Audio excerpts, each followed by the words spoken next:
ಕರಗಸಗುಂಡ ಕಾಂತಿಯ ಕಂಗಳು ಅಜಾನುಬಾಹು ಅಭಯವನೀವ ಹಸ್ತಗಳು ಶಿವಯೋಗ ಮುದ್ರೆಯಂ ಮಂದಹಾಸ ಬೀರುವ ಜಂಗಮ ತಿಲಕ ಸದಾಶಿವನ ಕಂಡನ್ನ ಕಂಗಳ ಬರಹಿಂದಿತ್ತು ಗುರುಪಿಗನ ಅಂತಃಕರಣದ ಮಟುವಾಗುವ ಭಾಗ್ಯವೆನ್ನದಾಯಿತಯ್ಯ ತೊಡಗಿರಿ ಅನ್ನದಾನೇಶ ಶ್ರೀಮನ್ ನಿರಂಜನ ಪ್ರಣವ ಸ್ವರೂಪ ಜಗದ್ಗುರು ನಾಡೋಜ ಡಾಕ್ಟರ್ ಅನ್ನದಾನೇಶ್ವರ ಮಹಾಶಿವಯೋಗಿಗಳವರ ಪಾದಪದ್ಮಗಳಿಗೆ ಶಿರಸಾಷ್ಟಾಂಗ ನಮಸ್ಕಾರಗಳನ್ನು ಸಲ್ಲಿಸುತ್ತಾ ಬಸವಾದಿ ಶರಣ ಪ್ರಮಥರನ್ನು ಹೃದಯ ಮಂದಿರದಲ್ಲಿ ಸ್ಮರಿಸಿ ವಂದಿಸುತ್ತಾ ಇಂದಿನ ಈ ಶಿವಾನುಭವ ಕಾರ್ಯಕ್ರಮದ ವೇದಿಕೆ ಮೇಲೆ ಆಸೀನರಾದಂತಹ ಗುರುದಪ್ಪನವರ ಸರ್ಗೂ ಕೂಡ ಹಾಗೂ ಗುರುದಪ್ಪನವರ ಸರ್ ಅವರಿಗೂ ಕೂಡ ಶರಣೆಂದು ಈ ಸಮಾರಂಭಕ್ಕೆ ಆಗಮಿಸಿದಂಥ ಜಯ ವಿದ್ಯಾಸಂಸ್ಥೆಯ ಎಲ್ಲ ಗುರುವೃಂದವೇ ಗುರು ಹಿರಿಯರೇ ತಾಯಂದಿರೇ ಸಹೋದರ ಸಹೋದರಿಗೆ ಎಲ್ಲರಿಗೂ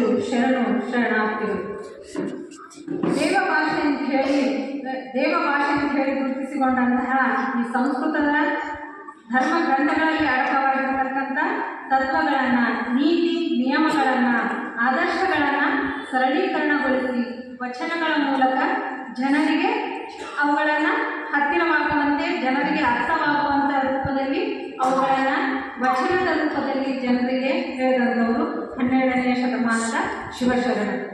11ನೇ ಶತಮಾನದ ಉತ್ತರಾರ್ಧದಲ್ಲಿಯೇ ಜೇಡರ ದಾಸಿಮಯ್ಯನವರ ಅವಧಿಯಲ್ಲಿ ಉದಯಗೊಂಡಂಥ ಈ ವಚನ ಸಾಹಿತ್ಯ ಅಂತಕ್ಕಂಥದ್ದು ಇದು 12ನೇ ಶತಮಾನದಲ್ಲಿ ಸಾಮಾಜಿಕವಾಗಿರ್ತಕ್ಕಂಥ, ಸಮಾಜದಲ್ಲಿ ಡಾಂಬೀಕರಣಗೊಂಡಿರ್ತಕ್ಕಂಥ ಈ ಸಾಮಾಜಿಕ ಅಂಧಕಾರಗಳನ್ನು, ಅಜ್ಞಾನವನ್ನು, ಅಂಧಕಾರವನ್ನು, ಸಮಾಜದಲ್ಲಿ ಇದ್ದಂಥ ಈ ಮೌಢ್ಯತೆಯನ್ನು ಹೊಡೆದೋಡಿಸುವುದಕ್ಕಾಗಿ 12ನೇ ಶತಮಾನದ ಶಿವಶರಣರು ವಚನಗಳ ಮೂಲಕ ವಚನಗಳನ್ನು ಸರಳೀಕರಣಗೊಳಿಸಿ ಜನರಿಗೆ ಅರ್ಥವಾಗುವ ರೀತಿಯಲ್ಲಿ ಸಮಾಜದಲ್ಲಿರ್ತಕ್ಕಂಥ ಈ ಎಲ್ಲ ಮೌಢ್ಯಗಳನ್ನು ತೊಡೆದು ಹಾಕಬೇಕು ಅಂತ ಹೇಳಿ ಅವರೆಲ್ಲರೂ ವಚನಗಳನ್ನು ರೂಪಿಸುವುದರ ಮೂಲಕ ಜನರಿಗೆ ಅವುಗಳ ಬಗ್ಗೆ ತಿಳುವಳಿಕೆಯನ್ನು ಮೂಡ್ತಕ್ಕಂಥ ವಚನ ಸಾಹಿತ್ಯವನ್ನು ಶ್ರೀಮಂತಗೊಳಿಸಿದರು 12ನೇ ಶತಮಾನದ ಶಿವಶರಣರು. 12ನೇ ಶತಮಾನವನ್ನು ವಚನ ಸಾಹಿತ್ಯದ ಅಮೃತ, ವಚನ ಸಾಹಿತ್ಯದ ಸಂಭ್ರಮೋತ್ಸವ ಅಂತಕ್ಕಂಥ ಒಂದು ಇದರೊಳಗೆ 12ನೇ ಶತಮಾನವನ್ನು ಕರೆದರು ಅಂತೇಳಿ. ಹಾಗೆ ಈ 12ನೇ ಶತಮಾನ ವಚನ ಸಾಹಿತ್ಯದಲ್ಲಿ ಒಂದು ಸುವರ್ಣ ಯುಗವಾಗಿ, ವಚನ ಸಾಹಿತ್ಯದಲ್ಲಿ ಒಂದು ಸುವರ್ಣ ಯುಗವಾಗಿ ರೂಪುಗೊಂಡಿತು. ಸತ್ಯಶುದ್ಧ ಕಾಯಕವನ್ನು ಮಾಡ್ತಾ ಆಗಿನ 12ನೇ ಶತಮಾನದ ಶಿವಶರಣರು ಕಾಯಕದಲ್ಲಿ ಕಾಯಕದಲ್ಲಿ ಕೈಲಾಸವನ್ನು ಕಂಡಂಥವರು 12ನೇ ಶತಮಾನದ ಶಿವಶರಣರು. ಈ ಆಧುನಿಕ ಜಾಗತೀಕರಣದ ಯುಗದಲ್ಲಿ ಸಾಹಿತ್ಯವನ್ನು ಏನೈತಿ ವಚನ ಸಾಹಿತ್ಯವನ್ನು ಬೆಳೆಸಿ ಅದನ್ನು ಇನ್ನಷ್ಟು ಪೋಷಿಸಿ ಸಮೃದ್ಧಿಗೊಳಿಸಿ ಅದನ್ನು ಶ್ರೀಮಂತಗೊಳಿಸಿ ಇನ್ನು ಬೆಳೆಸಿದವರಲ್ಲಿ ಪರಮ ಪೂಜ್ಯರು ಅಗ್ರಗಣ್ಯರು ಅಂತ ಹೇಳೋದಕ್ಕೆ ಇಷ್ಟಪಡ್ತೀನಿ. ಹಾಗೆ ಶ್ರೀಮಠದ ಧಾರ್ಮಿಕದ ಕಂಪಿಗೆ ಸಾಹಿತ್ಯದ ಇಂಪನಿರಿಸಿ ನಮ್ಮ ಸಮಾಜದಲ್ಲಿ ಸಮಾಜಮುಖಿ ಕೆಲಸಗಳನ್ನು ಮಾಡ್ತಾ ಈ ನೆಲದಲ್ಲಿ ದೊರಡಾಗಿರ್ತಕ್ಕಂಥ ಈ ನೆಲದಲ್ಲಿ ಪರಮ ಪೂಜ್ಯರು ಸಾಹಿತ್ಯದ ರಸದೌತಣವನ್ನು ಎಲ್ಲರಿಗೂ ಉಣಬಡಿಸುವುದರ ಮೂಲಕ ಇನ್ನಷ್ಟು ಶ್ರೀಮಂತಗೊಳಿಸಿದಂಥವರು ನಮ್ಮ ಪರಮ ಪೂಜ್ಯರು. ನಮ್ಮ ತ್ರಿಭಾಷಾ ಪಂಡಿತರಾಗಿರ್ತಕ್ಕಂತಹ ಪರಮ ಪೂಜ್ಯರ ವಚನ ಸಾಹಿತ್ಯದಲ್ಲಿ ಶಿವನ ಆರಾಧನೆಯನ್ನು ಮತ್ತು ಶಿವನ ಅನನ್ಯ ಭಕ್ತಿಯನ್ನು, ಕಾಯಕದ ನಿಷ್ಠೆಯನ್ನು, ದಾಸೋಹ ತತ್ವಗಳನ್ನು, ಸಮಾಜಮುಖಿಯಾಗಿರ್ತಕ್ಕಂಥ ಚಿಂತನೆಗಳನ್ನು, ಕಳಕಳಿಯನ್ನು ಅವರ ವಚನ ಸಾಹಿತ್ಯದಲ್ಲಿ ನಾವು ವಚನ ಸಾಹಿತ್ಯದಲ್ಲಿ ನಾವು ನೋಡಬಹುದು. ಪರಮ ಪೂಜ್ಯರ ವಚನ ಸಾಹಿತ್ಯದಲ್ಲಿ ಸಮಾಜದಲ್ಲಿ ಪ್ರತಿಯೊಬ್ಬರೂ ಕೂಡ ಏನೈತಿ ಬರೀ ಶಿವ ಪೂಜೆಯಲ್ಲಿಯೇ, ಪೂಜಾ ವಿಧಾನದಲ್ಲಿಯೇ ಸಮಯವನ್ನು ವ್ಯರ್ಥ ಮಾಡದೆ ಸಾಮಾಜಿಕವಾಗಿ ಅವರು ಶ್ರದ್ಧೆ ನಿಷ್ಠೆಯಿಂದ ಕಾಯಕದಲ್ಲಿ ತೊಡಗಿಕೊಂಡು ಏನೈತಿ ತಮ್ಮ ಕೆಲಸದ ಮೂಲಕ ಬರೀ ಪೂಜಾ ಕ್ರಮಗಳಿಗೆ ಸೀಮಿತವಾಗದೆ ಕಾಯಕ ನಿಷ್ಠೆಯಿಂದ ಸಾಧನೆಯನ್ನು ಮಾಡುವುದರ ಮೂಲಕ ಏನೈತಿ ದೇವರನ್ನು ಕಾಣಬೇಕು ಅಂಥೇಳಿ ಪರಮ ಪೂಜ್ಯರು ತಮ್ಮ ವಚನ ಸಾಹಿತ್ಯದಲ್ಲಿ ಸ್ಪಷ್ಟಪಡಿಸಿದ್ದಾರೆ. ಹಾಗೆ ಪೂಜ್ಯರ ವಚನಗಳು ಅಂತಕ್ಕಂಥವು ಬಹಳ ವಿಶಿಷ್ಟವಾಗಿರ್ತಕ್ಕಂಥ ಚಿಂತನೆಗಳನ್ನು, ಅನುಭವಗಳನ್ನು ಅನುಭವಗಳನ್ನು ಅದು ಒಳಗೊಂಡಿದೆ ಅಂತ ಹೇಳಿ ಪರಮ ಪೂಜ್ಯರು ವಚನ ಸಾಹಿತ್ಯ ಪರಂಪರೆಯನ್ನು ಅವರ ವಚನದಲ್ಲಿ ಅವರು ಹೀಗೆ ಹೇಳ್ತಾರೆ, ಸರ್ವಕಾಲಿಕ ಸರ್ವಸಮ್ಮತ ಉಪದೇಶಾಮೃತವೇ ವಚನ ಸಾಹಿತ್ಯವಾಗಿರುವುದು ಅಂತೇಳಿ. ಸರ್ವಕಾಲಕ್ಕೂ ಸರ್ವಸಮ್ಮತವಾಗಿರ್ತಕ್ಕಂಥ ಉಪದೇಶಾಮೃತವೇ ವಚನ ಸಾಹಿತ್ಯ ಅಂತೇಳಿ. ಹಾಗೆ ಸಕಲ ಮಾನವರು ಸ್ಪಂದಿಸುವ ಜ್ಞಾನ ಭಂಡಾರವೇ ವಚನ ಸಾಹಿತ್ಯವಾಗಿರುವುದು ಅಂತೇಳಿ. ಹಾಗೆ ಜನಭಾಷೆಯ ಅಪೂರ್ವ ನಿಧಿಯೇ ವಚನ ಸಾಹಿತ್ಯ. ಜನಭಾಷೆಯ ಅಪೂರ್ವ ನಿಧಿಯೇ ವಚನ ಸಾಹಿತ್ಯ ಅಂತಕ್ಕಂಥದ್ದು. ಕಾಲದ ಸಮಸ್ಯೆಗಳನ್ನು ಪರಿಹರಿಸಿ, ಆ ಕಾಲದಲ್ಲಿ ಜನರಲ್ಲಿ ಉದ್ಭವಿಸಿರ್ತಕ್ಕಂಥ ಸಮಸ್ಯೆಗಳಿಗೆ ಪರಿಹಾರಗಳನ್ನು ನೀಡ್ತಕ್ಕಂಥದ್ದು, ದಾರಿದೀಪವಾಗಿರ್ತಕ್ಕಂಥದ್ದು ಈ ವಚನ ಸಾಹಿತ್ಯ ಅಂತ ಹೇಳಿ ಪರಮ ಪೂಜ್ಯರು ತಮ್ಮ ಈ ವಚನದಲ್ಲಿ ಹೇಳ್ತಾರೆ. ಸರ್ವಕಾಲಿಕ ಸರ್ವಸಮ್ಮತ ಉಪದೇಶಾಮೃತವೇ ವಚನ ಸಾಹಿತ್ಯವಾಗಿರುವುದು. ಸಕಲ ಮಾನವರ ರೂಪ ಸ್ಪಂದಿಸುವ ಜ್ಞಾನ ಭಂಡಾರವೇ ವಚನ ಸಾಹಿತ್ಯವಾಗಿರುವುದು. ಜನಭಾಷೆಯ ಅಪೂರ್ವ ನಿಧಿಯೇ ವಚನ ಸಾಹಿತ್ಯ. ಕಾಲದ ಸಮಸ್ಯೆಗಳನ್ನು ಪರಿಹರಿಸಿ ದಾರಿದೀಪವಾದ ವಚನ ಸಾಹಿತ್ಯ ಅಮರವಾಗಿದೆಯಯ್ಯ ಮೃಡಗಿರಿ ಅನ್ನದಾನೇಶ.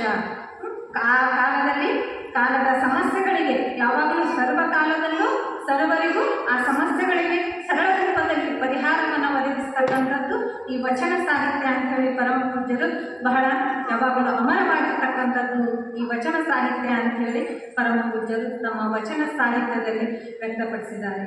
ಹಾಗೆ ನಡೆನುಡಿ ಒಂದಾದರೆ ಮಡಿ, ಆಚಾರ ವಿಚಾರ ಒಂದಾದರೆ ಭಕ್ತಿ, ಗುರು ಗುರಿ ಒಂದಾದರೆ ಮುಕ್ತಿ ನೋಡ ಮೃಡಗಿರಿ ಅನ್ನದಾನೇಶ ಅಂತಕ್ಕಂಥ ವಚನದಲ್ಲಿ ಪರಮ ಪೂಜ್ಯರು ಈ ಸಮಾಜದಲ್ಲಿ ಮಡಿ ಅಂತಕ್ಕಂಥ ಒಂದು ಧಾರ್ಮಿಕ ಆಚರಣೆಯನ್ನು ಅವರು ಬಹಳ ಮಾರ್ಮಿಕವಾಗಿ ಸರಳಗೊಳಿಸಿ ಅದನ್ನು ಸರಳವಾಗಿ ಜನರಿಗೆ ಆತ್ಮಶುದ್ಧಿಯನ್ನು ಮಾಡಿಕೊಳ್ಳುವುದರ ಮೂಲಕ ನಡೆ ನುಡಿ ಒಂದಾದರೆ ಮಡಿ, ಆಚಾರ ವಿಚಾರಗಳು ನಮ್ಮ ಆಚಾರ ವಿಚಾರಗಳು ನಮ್ಮ ಆತ್ಮಶುದ್ಧಿಯನ್ನು ಮಾಡಿಕೊಂಡಿರ್ತಕ್ಕಂಥ ನಡೆ ನುಡಿಗಳು ನಾವು ನಡೀತಕ್ಕಂಥ ನಡೆ ಮತ್ತು ನಮ್ಮ ಕಾರ್ಯಗಳು ನಾವೆಲ್ಲ ಒಂದೇ ಇರಬೇಕು. ನಮ್ಮ ಮಾತು ಮತ್ತು ನಮ್ಮ ಕಾರ್ಯ ಅಂತಕ್ಕಂಥದ್ದು ಯಾವಾಗಲೂ ಒಂದೇ ಆಗಿರಬೇಕು ಅಂತಕ್ಕಂಥದ್ದನ್ನು ವಚನದಲ್ಲಿ ಸರಳವಾಗಿ ಸ್ಪಷ್ಟಪಡಿಸಿದ್ದಾರೆ. ಹಾಗೆ ಆಚಾರ ವಿಚಾರ ಒಂದಾದರೆ ಭಕ್ತಿ, ಗುರುವನ್ನು ಹಿಡ್ಕೊಂಡು ಗುರಿಯನ್ನು ಮುಟ್ಟತಕ್ಕಂಥ ಆ ವಿಧಾನವನ್ನು ಪರಮ ಪೂಜ್ಯರು ಅತ್ಯಂತ ಸರಳವಾಗಿ ತಮ್ಮ ವಚನದಲ್ಲಿ ವಿವರಿಸಿದ್ದಾರೆ. ಸಮಾಜದ ಸ್ವಾಸ್ಥ್ಯತೆಯನ್ನು ಕಾಪಾಡುವುದಕ್ಕಾಗಿ ಅವರ ಈ ವಚನ ಅಂತಕ್ಕಂಥದ್ದು ಬಹಳ ಪ್ರಮುಖವಾಗಿದೆ ಅಂತ ಹೇಳ್ತೀವಿ. ಹಾಗೆ ಈ ಸಾಮಾಜಿಕ ಕಳಕಳಿಯನ್ನು ಹೊಂದಿರತಕ್ಕಂಥ ಪರಮ ಪೂಜ್ಯರ ಅನೇಕ ಕೃತಿಗಳಲ್ಲಿ ಈ ಸಮಾಜದಲ್ಲಿ ಸಾಮಾಜಿಕ ಅಭಿವೃದ್ಧಿಗಾಗಿ ಜನರ ಶ್ರೇಯೋಭಿವೃದ್ಧಿಗಾಗಿ ಅನೇಕ ಸಾಮಾಜಿಕ ಕಳಕಳಿಯನ್ನು ಒಳಗೊಂಡಿರ್ತಕ್ಕಂಥ ವಚನಗಳನ್ನು ಪರಮ ಪೂಜ್ಯರು ರಚಿಸಿದ್ದಾರೆ, ಕೊಟ್ಟಿದ್ದಾರೆ ನಮಗೆ.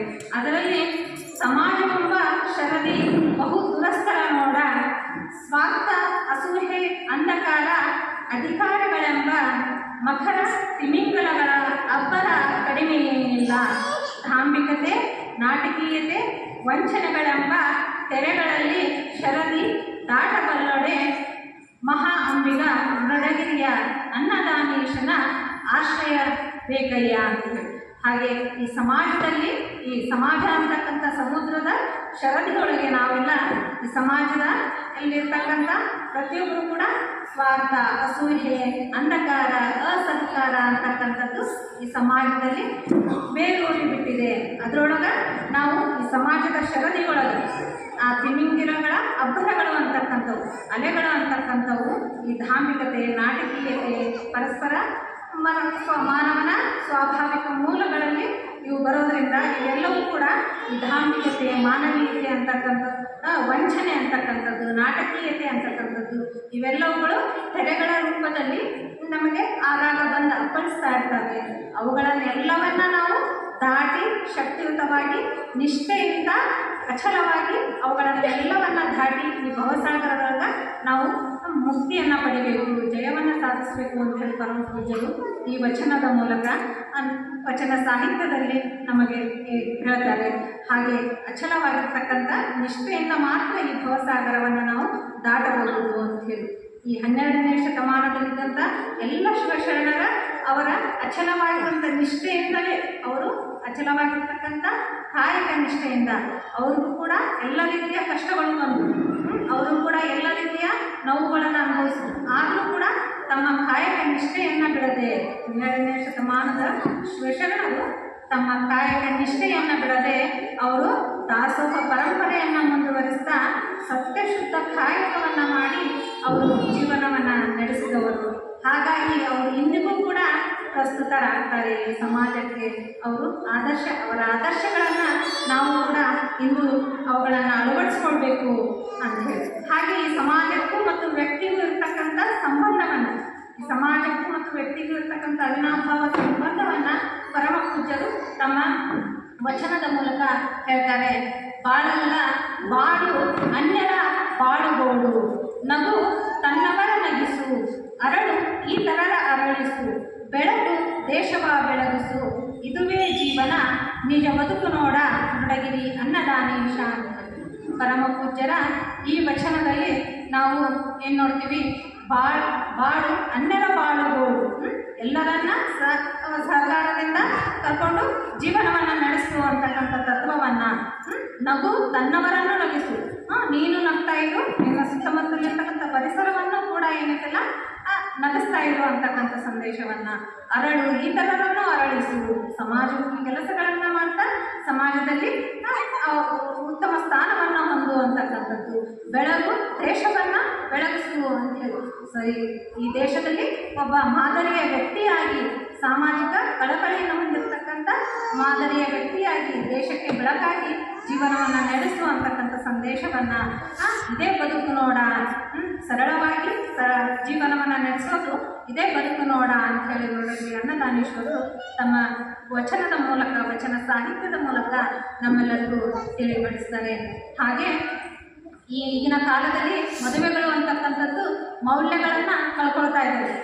ಮದುವೆಗಳು ಅಂತಕ್ಕಂಥ ಮೌಲ್ಯಗಳನ್ನು ಕಳ್ಕೊಳ್ತಾ ಇದ್ದಾರೆ. ಪರಸ್ಪರ ನಂಬಿಕೆಗಳಿರೋದಿಲ್ಲ. ಅದರ ಬಗ್ಗೆ ಕೂಡ ಪರಮ ಪೂಜ್ಯರು ವಚನ ಸಾಹಿತ್ಯದಲ್ಲಿ ವಚನವನ್ನು ರಚಿಸಿದ್ದಾರೆ.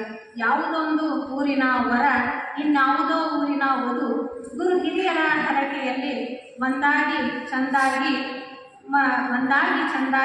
ಬಾಳಿದರೆ, ಸತಿಪತಿಗಳು ಒಂದಾಗಿ ಚಂದಾಗಿ ಬಾಳಿದರೆ ಸುಖ ಸಂತಸವು ನೋಡ ನುಡಗಿರಿ ಅನ್ನದಾನೇಶ ಅಂತೇಳಿ. ಸತಿಪತಿಗಳಾದಂಥವರು ಒಂದಾಗಿ ಚಂದಾಗಿ ಪರಸ್ಪರ ಸಹನೆ ಸಹಕಾರದಿಂದ ಚಂದಾಗಿ ಬಾಳಿದರೆ ಸುಖ ಸಂತಸವು ನೋಡ ನುಡಗಿರಿ ಅನ್ನದಾನೇಶ ಅಂತೇಳಿ. ಪರಸ್ಪರ ನಂಬಿಕೆಗಳಿಲ್ಲದೆ ಒಂದಾಗಿ ಪರಸ್ಪರ ಸಹಕಾರದಿಂದ ಜೀವನವನ್ನು ನಡೆಸದೆ ಏನೈತಿ ಸುಖ ಸಂತಸವನ್ನು ಅರಸೋದಕ್ಕಾಗಿ ಹೊಡೆದಾಡ್ತಾ ಇರ್ತಾರೆ ಈಗಿನ ಕಾಲದಲ್ಲಿ. ಆದರೆ ಅದರ ಮೂಲ ತತ್ವವನ್ನು, ಮೌಲ್ಯವನ್ನು ಮರೆತು ಬಿಟ್ಟಿರ್ತಾರೆ. ಅದನ್ನು ಕೂಡ ಸಮಾಜದಲ್ಲಿರ್ತಕ್ಕಂಥ ಈಗಿನ ಪ್ರಸ್ತುತ ಸಮಾಜಕ್ಕೆ ಅನ್ವಯವಾಗುವಂತೆ ಪರಮ ಪೂಜ್ಯರು ಈ ವಚನದ ಮೂಲಕ ಸಂದೇಶವನ್ನು ವಚನ ಸಾಹಿತ್ಯದ ಮೂಲಕ ನಮ್ಮೆಲ್ಲರಿಗೂ ನೀಡ್ತಾ ಇದ್ದಾರೆ. ಹಾಗೆ ತ್ರಿಭಾಷಾ ಪಂಡಿತರು ಪರಮ ಪೂಜ್ಯರು ಆದಂಥ ಪರಮ ಪೂಜ್ಯರು ಈ ಆತ್ಮ ಕಲ್ಯಾಣದ ಜೊತೆಗೆ ಜಗತ್ತಿನ ಕಲ್ಯಾಣದ ಬಗ್ಗೆ ಏನೈತಿ ಸಕಲ ಜೀವಾತ್ಮರ ಲೇಸನ್ನು ಬಯಸುವವನೇ ಕುಲಜ ಅಂತ ಹೇಳಿ ಸರ್ವರ ಏಳಿಗೆಗೆ ಶ್ರಮಿಸಿದವರು. ಈ ಭಾಗದ ಭಾಗದಲ್ಲಿದ್ದಂಥ ಕಾಡಬೇಡರನ್ನು ನಾಗರಿಕರನ್ನಾಗಿ ಮಾಡಿ ಜನರ ಸಾಮಾನ್ಯರ ಬದುಕನ್ನು ಏನೈತಿ ಬಹಳ ಸುಂದರಗೊಳಿಸಿ, ಸರಳಗೊಳಿಸಿ, ಶಿಕ್ಷಣ ಕ್ರಾಂತಿಯನ್ನು ಮಾಡಿ ಈ ಭಾಗದಲ್ಲಿ ಮಾತೃ ಹೃದಯಗಳಾಗಿ, ನಿಸರ್ಗ ಪ್ರೇಮಿಗಳಾಗಿ, ಸಾಮಾಜಿಕ ಚಿಂತನೆಗಳನ್ನು ಪರಮ ಪೂಜ್ಯರು ತಮ್ಮ ವಚನ ಸಾಹಿತ್ಯದಲ್ಲಿ ಅಳವಡಿಸಿಕೊಳ್ಳುವುದರ ಮೂಲಕ, ನಮಗೆ ಅವುಗಳನ್ನು ಹೇಳುವುದರ ಮೂಲಕ ಎಲ್ಲ ಕಾಲಕ್ಕೂ ಸರ್ವಕಾಲಕ್ಕೂ ಅನ್ವಯವಾಗುವಂತಹ ಬಹಳ ಸರಳವಾಗಿ ಪರಮ ಪೂಜ್ಯರು ವಚನ ಸಾಹಿತ್ಯವನ್ನು ರಚಿಸಿದ್ದಾರೆ. ಹಾಗೆ ಪೂಜ್ಯರ ಸಾಹಿತ್ಯದ ಸೊಬಗನ್ನು ಮನಗಂಡಂತಹ ಹಲವಾರು ಪ್ರಶಸ್ತಿಗಳು ಪರಮ ಪೂಜ್ಯರಿಗೆ ದೊರೆತಿವೆ. ಕರ್ನಾಟಕ ವಿಶ್ವವಿದ್ಯಾನಿಲಯ ಪರಮ ಪೂಜ್ಯರಿಗೆ ಈ ಸಾಹಿತ್ಯ ಸೇವೆಯನ್ನು ಗುರುತಿಸಿ ಗೌರವ ಡಾಕ್ಟರೇಟ್ ಪದವಿಯನ್ನು ನೀಡಿದೆ. ಹಾಗೆ ಹಂಪಿ ವಿಶ್ವವಿದ್ಯಾನಿಲಯ ನಾಡೋಜ ಅಂತಕ್ಕಂಥ, ನಾಡಿನ ದೊರೆ ಅಂತಕ್ಕಂಥ ಪದವಿಯನ್ನು ನೀಡಿದೆ. ಹಾಗೆ ಶ್ರೀ ಸನ್ನಿದೇವರ ಸಾಹಿತ್ಯದ ಮೇಲೆ 4 ಜನ ಸಂಶೋಧಕರು PhD ಪದವಿಯನ್ನು ಮಾಡಿದ್ದಾರೆ. ಹಾಗೆ 3 ಜನ MPhil ಪದವಿಯನ್ನು ಮಾಡಿದ್ದಾರೆ. ಹಾಗೆ ಈ ಶ್ರೀಮಠದ ಗ್ರಂಥಮಾಲಿಕೆಯಲ್ಲಿ 260 ಗ್ರಂಥಗಳು ಪ್ರಕಟಣೆಗೊಂಡಿವೆ. ಅದರಲ್ಲಿ ಪರಮ ಪೂಜ್ಯರ 160 ಗ್ರಂಥಗಳು ಅವರ ಕೃತಿಗಳೇ ರಚನೆಗೊಂಡಿವೆ. ಇವೆಲ್ಲ ಅವರ ಸಾಹಿತ್ಯ ಕೃಷಿಗೆ ಇರಿದಂಥ ಕೈಗನ್ನಡಿಗಳು. ಇವೆಲ್ಲ ಪರಮ ಪೂಜ್ಯರ ಈ ಸಮಾಜಕ್ಕೆ ಕೊಡುಗೆಗಳು. ಈ ಸಾಹಿತ್ಯದಲ್ಲಿ ಈ ಇಡೀ ವಯಸ್ಸಿನಲ್ಲಿಯೂ ಕೂಡ ದಣಿವರಿಯದೆ ಸದಾ ಕ್ರಿಯಾಶೀಲರಾಗಿರ್ತಕ್ಕಂಥ ಪರಮ ಪೂಜ್ಯರು ಅವರ ಪುಣ್ಯ ಪರಿಸರದಲ್ಲಿ ನಾವೆಲ್ಲರೂ ಇರುವುದೇ ನಮ್ಮೆಲ್ಲರ ಸೌಭಾಗ್ಯ ಅಂತ ಹೇಳಿ ನಾನು ಭಾವಿಸ್ತೀನಿ. ಪರಮ ಪೂಜ್ಯರ ಸಾಹಿತ್ಯ, ಸಮಗ್ರ ಸಾಹಿತ್ಯ ಅಂತಕ್ಕಂಥದ್ದು ಬಹಳ ಸಾಗರದಷ್ಟು ಆಳವಾಗಿರ್ತಕ್ಕಂಥದ್ದು. ನಾನು ಅದರಲ್ಲಿ ನನ್ನ ಕೈಗೆ ಈ ಸಮಯದ ಕೊರತೆಯಲ್ಲಿ ಬಂದಂಥ ಒಂದೇ ಒಂದು ಅಣುವಿನಷ್ಟು ನಾನು ಇಲ್ಲಿ ಹೇಳಬಯಸಿದ್ದೇನೆ. ಪರಮ ಪೂಜ್ಯರ ಈ 2 ನುಡಿಗಳನ್ನು ಪರಮ ಪೂಜ್ಯರ ಪಾದಗಳಿಗೆ ಅರ್ಪಿಸಿ, ಹಾಗೆ ಈ ನುಡಿಗಳನ್ನು ಆಲಿಸಿದಂಥ ತಮ್ಮೆಲ್ಲರಿಗೂ ವಂದಿಸಿ, ಮತ್ತು ಈ 2 ಮಾತುಗಳನ್ನು ಆಡೋದಕ್ಕೆ ಅವಕಾಶ ಮಾಡಿಕೊಟ್ಟಂತಹ ಎಲ್ಲ ಸಂಘಟಕರಿಗೆ ವಂದಿಸಿ, ಮತ್ತೊಮ್ಮೆ ಎಲ್ಲರಿಗೂ ಧನ್ಯವಾದಗಳನ್ನು ಅರ್ಪಿಸುತ್ತಾ ನನ್ನ 2 ಮಾತುಗಳಿಗೆ ವಿರಾಮವನ್ನು ನೀಡ್ತಾ ಇದ್ದೇನೆ. ಧನ್ಯವಾದ. ಈಗಿನ ಪರಮ ಪೂಜ್ಯರ ವಚನಗಳನ್ನು ಎರಡೇ ಆದರೂ ಕೂಡ ಎಷ್ಟು ಸವಿಸ್ತಾರವಾಗಿ ಅವರು ಚೆನ್ನಾಗಿ ವಿಶ್ಲೇಷಣೆಯನ್ನು ಮಾಡಿದ್ದಾರೆ. ಶ್ರೀಮತಿ ಲತಾ ಎಸ್ ಕಡ್ಡಿ ಅವರಿಗೆ ಪೂಜ್ಯರಿಂದ ಗುರು ರಕ್ಷೆ.